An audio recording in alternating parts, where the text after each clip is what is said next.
Alhamdulillahi Rabbil Alamin. Nahmaduhu wa nasta'inuhu wa nastaghfiruh.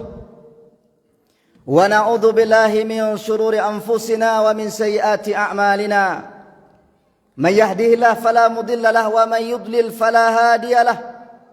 Ashhadu an la ilaha illallah wahdahu la syarika lahu. Wa ashhadu anna Muhammadan abduhu wa rasuluh. Allahumma salli ala nabiyyina Muhammadin wa ala alihi wa ashabihi wa man tabi'ahum bi ihsanin ila yaumil qiyamah. Ma'asyiral muslimun, ittaqullah faqad fazal muttaqun. Ittaqullah wa tazawwadu fa inna khairaz zadi taqwa. Ittaqullah inna akramakum indallahi atqakum. Ittaqullah faqad qala Allah Ta'ala fil Qur'anil Azim, ya ayyuhalladzina amanu ittaqullaha haqqa tuqatih wa la tamutunna illa wa antum muslimun. Wa qala Rasulullah sallallahu alaihi wasallam fil hadis, ittaqullaha haitsu ma kunta. Kaum muslimin rahimani wa rahimakumullah. Seseorang dikatakan terbaik dalam pandangan Allah kapan? Ketika dia meletakkan seluruh fasilitas nikmat, kemudahan yang Allah berikan kepada dia dalam ketakwaan kepada Allah. Orang terbaik bukan mereka yang ketika diberikan usia panjang lalu kemudian panjang pula maksiatnya, tidak. Orang terbaik bukan mereka yang diberikan jabatan yang tinggi lalu kemudian dengan jabatan tersebut dia melawan Allah, tidak. Yang terbaik dalam pandangan Allah siapa mereka? Orang-orang yang mereka meletakkan setiap fasilitas kemudahan yang Allah berikan kepada dia dalam rangka ketakwaan dan ketaatan kepada Allah. Maka mari di bulan yang baik ini kita tingkatkan ketakwaan kepada siapa? Kepada Allah. Sembari pada hari Jumat yang mulia ini kita perbanyak salawat kepada baginda kita Nabi besar Muhammad sallallahu alaihi wasallam. Allahumma salli ala sayyidina wa habibina wa qaidina wa syafi'ina wa maulana Muhammad sallallahu alaihi wasallam. Yang mana kalimat terakhir sesuatu yang dicemaskan oleh Rasul sallallahu alaihi wasallam menjelang beliau wafat. Beliau berkata, ummati ummati. Sekarang masalahnya kaum muslimin yang dimuliakan oleh Allah, apakah kita rindu dengan Rasul sallallahu alaihi wasallam? Kalau ditanya mungkin semua kita akan menjawab kami rindu dengan siapa? Dengan Rasul sallallahu alaihi wasallam. Tapi kemudian kalau seandainya Rasul bertanya besok, "Hai fulan, berapa usiamu?" 80 tahun, mati. Dari 80 tahun tersebut, berapa warisan yang aku tinggalkan yang sudah engkau ambil? Apakah ada di antara kita yang berani mengatakan, ya Rasulullah, aku sibuk ya Rasulullah? Tidak ada, Pak. Maka mari kaum muslimin yang dimuliakan oleh Allah, salah satu bukti cinta kepada Rasul sallallahu alaihi wasallam dengan mau mempelajari apa yang diajarkan oleh siapa? Oleh Rasul sallallahu alaihi wasallam. Insyaallah dalam beberapa menit ke depan tema khutbah yang akan kita sampaikan, fa'lam bi alla sa'adata fi ma'siyatillah.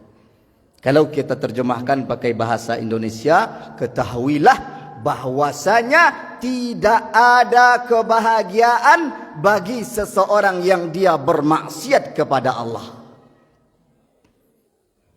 Ketahuilah bahwasanya tidak ada kebahagiaan bagi siapa? Mereka yang bermaksiat kepada Allah. Kenapa? Karena manusia kalau seandainya kita tanya di kehidupan dunia ini, maka satu jawaban kalau seandainya kita tanya apa yang anda cari, maka mereka pasti akan menjawab kebahagiaan. Mereka menikah ingin bahagia, cari kerja ingin bahagia, punya jabatan ingin bahagia. Tapi sekarang pertanyaannya, apakah Allah meletakkan kebahagiaan tersebut dalam jabatan seseorang? Tidak. Apakah Allah meletakkan kebahagiaan dalam umur panjang seseorang? Tidak. Apakah Allah meletakkan kebahagiaan dalam harta seseorang? Tidak. Kenapa? Kalau seandainya yang kaya, yang punya jabatan, yang memiliki harta yang banyak, mereka yang berhak bahagia, maka rakyat kecil dan orang-orang yang tidak memiliki kekayaan, mereka tidak akan bahagia. Lalu di mana Allah letakkan kebahagiaan tersebut? Allah letakkan kebahagiaan dalam apa? Dalam hati dan dada seseorang. Karena tidak semua orang punya kekayaan, tapi punya hati. Dan cara bagaimana seseorang agar bahagia dalam kehidupan ini satu saja, yang mana dia tidak bermaksiat kepada Allah, dia melaksanakan segala perintah Allah dan menjauhi larangan yang dilarang oleh siapa? Oleh Allah. Allah katakan, "Man 'amila salihan min dzakarin wa untha wa huwa mu'min falanuhyiyannahu hayatan thayyibah." Janji Allah kepada siapa? Kepada perempuan dan laki-laki siapapun dia. Siapa saja yang dia beramal soleh, laki-laki dan perempuan, dia beriman kepada Allah, Allah akan berikan kepada dia kehidupan yang thayyibah, kehidupan yang bahagia. Makanya kalau ditanya, kenapa kita beribadah? Satu jawabannya, kita ingin bahagia, Pak. Ada orang yang mereka tidak mau beribadah kepada Allah lalu kemudian mengharapkan kebahagiaan. Sekarang pertanyaannya, siapa yang akan memberikan kebahagiaan tersebut? Kalau ada kehidupan seseorang sempit, kalau ada kehidupan seseorang galau, maka ketahuilah yang menyebabkan kehidupan seseorang itu sempit, dia jauh dari Allah. Kenapa kehidupannya sulit? Kenapa kehidupannya tidak bahagia? Padahal dia sudah berusaha mengejar dunia. Dunia yang dia kejar tidak dia dapatkan. Jawabannya satu. Kenapa? Karena dia bermaksiat kepada Allah.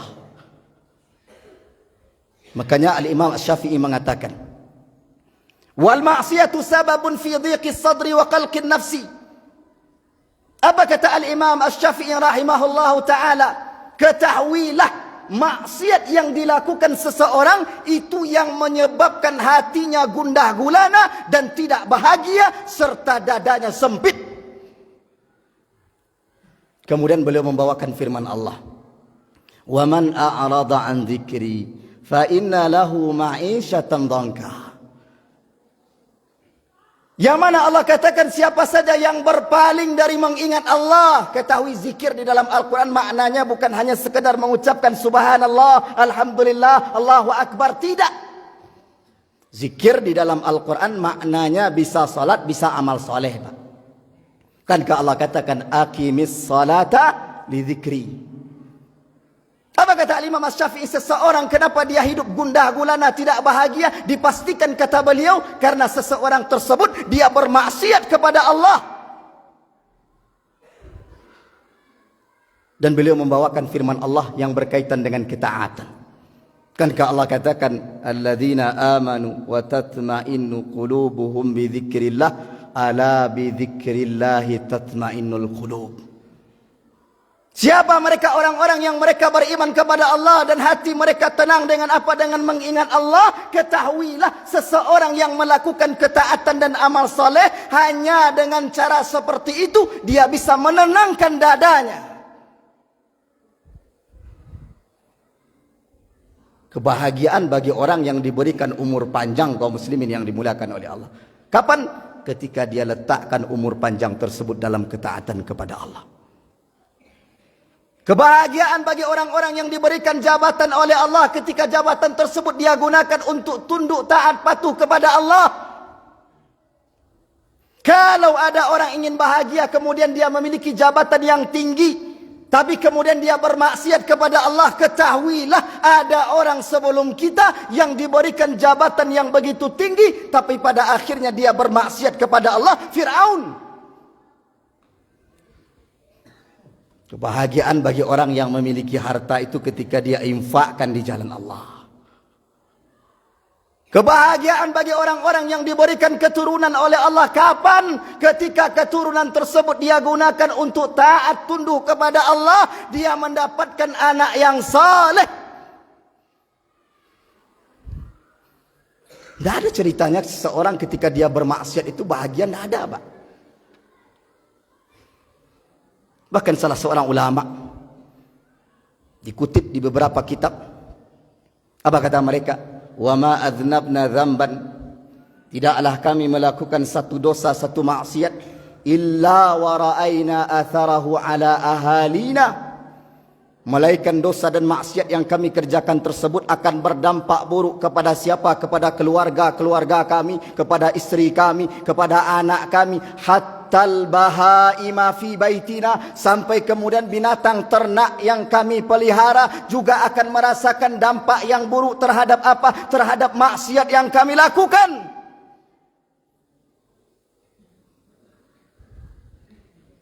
Kita beribadah kaum muslimin yang dimuliakan oleh Allah agar bahagia. Tidak akan pernah kebahagiaan didapatkan oleh siapa? Oleh orang yang mereka bermaksiat kepada Allah. Apapun bentuknya. Salah seorang ulama, beliau bernama Abu Hazim Salama ibnu Dinar rahimahullahu ta'ala. Beliau mengatakan, kullu ni'matin la tuqarribuka minallah fahiya baliyah. Semoga ini menjadi tolak ukur bagi kita. Kullu ni'matin la tuqarribuka minallah fahiya baliyah. Setiap nikmat, fasilitas, kemudahan yang Allah berikan kepada seseorang, tapi kemudian nikmat, fasilitas, kemudahan tersebut tidak menjadikan dia semakin dekat kepada Allah, ketahuilah fasilitas dan kemudahan tersebut bukan nikmat, tapi justru adalah musibah. Alhamdulillah Ustaz. Panjang umur Ustaz, rezeki murah 80 masih duit Ustaz. Tu ditanya Pak le solat lain tak? Alhamdulillah Ustaz. Rumah gagah hoto banyak. Tapi ketika ditanya lain satu membangun masjid lain tak? Maka makna dari kalimat alhamdulillah tu tak ada Pak. Tapi biasanya Ustaz, orang-orang muda itu panjang-panjang umurnya Ustaz. Allah tak solat, tak puasa, umur panjang, sakit jarang Ustaz. Lah kok bisa Ustaz? Tak usah iri Pak. Tak usah iri kepada orang-orang yang diberikan oleh Allah nikmat, tapi kemudian dia terus bermaksiat kepada Allah. Kenapa? Karena Rasulullah SAW mengatakan, "Idza ra'aita Allah yu'til abda minad dunya ma yuhib."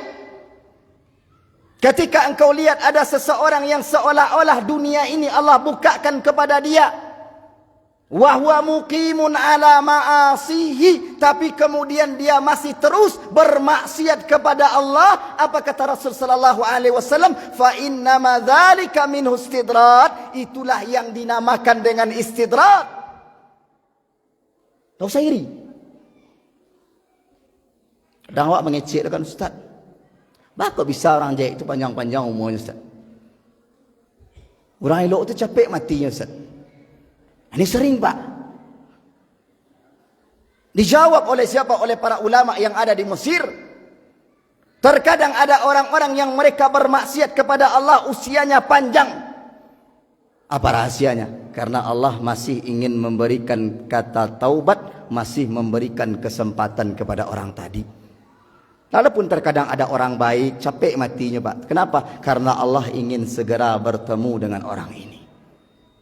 Maka mari kaum muslimin yang dimuliakan oleh Allah, kita tidak ingin seseorang ketika dia diberikan nikmat oleh Allah, tapi yang dia lawan siapa? Allah yang memberikan nikmat tersebut.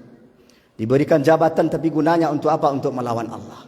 Diberikan harta tapi gunanya untuk apa? Untuk melawan Allah. Ketahuilah kebahagiaan hanya akan didapatkan oleh seseorang ketika semua fasilitas kemudahan yang Allah berikan kepada dia, dia gunakan untuk menambah bekal-bekal ketakwaan, menambah sesuatu yang bisa bermanfaat untuk dia di mana? Di akhirat kelak.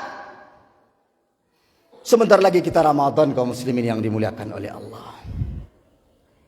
Maka terkadang ada orang Pak mengaku sebagai umat Islam, tapi mohon maaf Pak, mohon maaf. Ada orang mengaku sebagai umat Islam, tapi salatnya dalam 1 tahun cuma 2 kali Pak.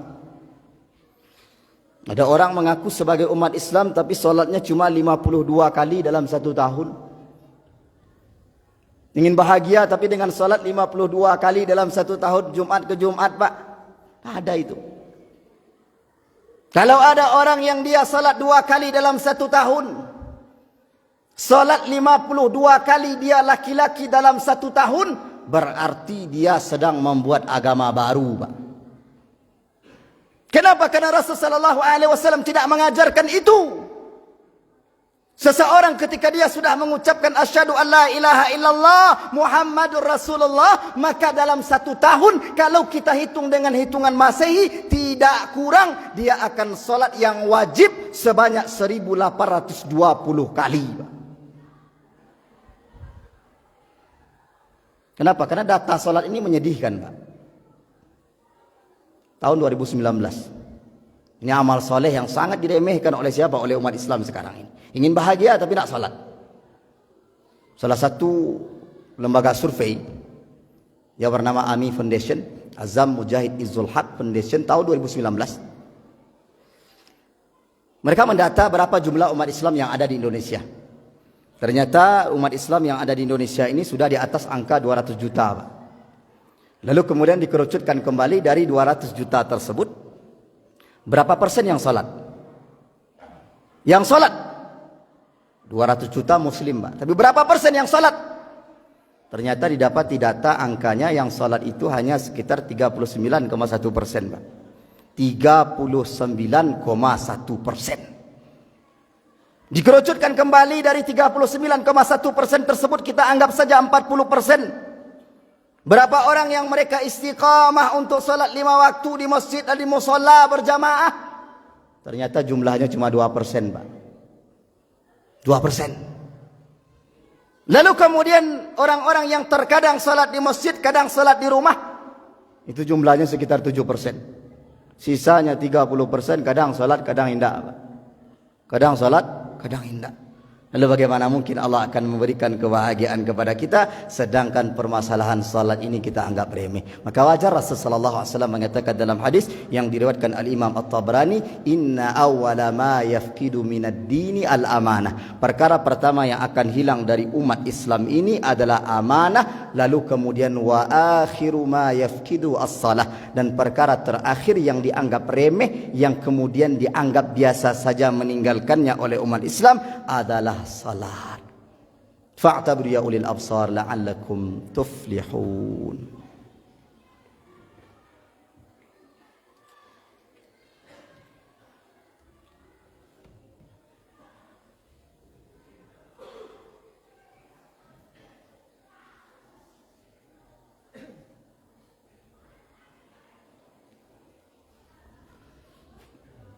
Alhamdulillah hamdan hamidin wa syukran syakirin, salatan wa salaman ala man la nabiyya wa la rasula ba'da. Asyhadu an la ilaha illallah wahdahu la syarika lah wa asyhadu anna Muhammadan abduhu wa rasuluh. Allahumma salli ala Muhammad wa ala ali Muhammad. Faqala ta'ala wal 'asri innal insana lafi khusrin illa alladhina amanu wa 'amilus salihat wa tawasaw bil haqqi wa tawasaw bis sabr. Al-Imam Asy-Syafi'i mengatakan, kalau seandainya Allah tidak menurunkan hanya surat Al-Asr ini saja, lakafat, cukup. Kenapa? Karena kandungannya besar. Kata Allah, wal asri, demi waktu asar, demi masa. Innal insana lafi khusrin. Sesungguhnya setiap manusia mereka berada dalam kerugian. Allah kecualikan ada 4 orang. Illal ladzina amanu. Yang pertama, siapa? Mereka yang beriman kepada Allah, wa amilus salihat. Yang kedua, keimanan tersebut mereka buktikan dengan amal saleh. Iman dan amal saleh tidak bisa dipisah. Tanda bukti keimanan seseorang, dia beramal saleh. Wa tawasaw bil haqqi wa tawasaw bis sabar. Ketika dia sudah beriman, beramal saleh, dia bahagia. Lalu kemudian dia ingin seseorang atau orang lain merasakan kebahagiaan yang sama, dia dakwahkan. Dan ketika dia berdakwah, pasti ada rintangan dan tantangan, termasuk kepada keluarga sendiri, kepada anak sendiri, kepada keponakan sendiri. Pasti ada penolakan, pasti ada tantangan. Lalu kemudian yang terakhir, ketika dakwah dia ada tantangan dan rintangan, apa yang dia lakukan? Watawasaw bis sabar. Maka mari kita ajak keluarga kita untuk beramal soleh, agar kita tidak menjadi orang bahagia sendiri, tapi kemudian merasakan bahagia secara kolektif. Inna Allah wa malaikatahu yusalluna ala nabi. Ya ayuhalladzina amanu sallu alaihi wa sallimu taslima. Allahumma salli ala Muhammad wa ala ali Muhammad. Kama sallaita ala Ibrahim wa ala ali Ibrahim. Wa barik ala Muhammad wa ala ali Muhammad. كما باركت على إبراهيم وعلى آل إبراهيم إنك حميد مجيد. اللهم اغفر للمسلمين والمسلمات والمؤمنين والمؤمنات الأحياء منهم والأموات إنك سميع قريب مجيب الدعوات يا قاضي الحاجات. اللهم احفظ أولادنا من الفتن ما ظهر منها وما بطن. اللهم احفظ أزواجنا وبناتنا وأولادنا من الفتن ما ظهر منها وما بطن. اللهم تقبل صلاتنا وصيامنا وركوعنا وصدقاتنا وقراءة قرآننا وكل أعمالنا يا الله يا رب العالمين. اللهم ولي أمورنا خيارنا ولا تولي أمورنا شرارنا يا الله يا رب العالمين. اللهم بارك لنا في رجب وشعبان وبلغنا رمضان وبلغنا رمضان وبلغنا رمضان يا أرحم الراحمين. ربنا ظلمنا أنفسنا وإن لم تغفر لنا وترحمنا لنكونن من الخاسرين. اللهم انصر الإسلام والمسلمين.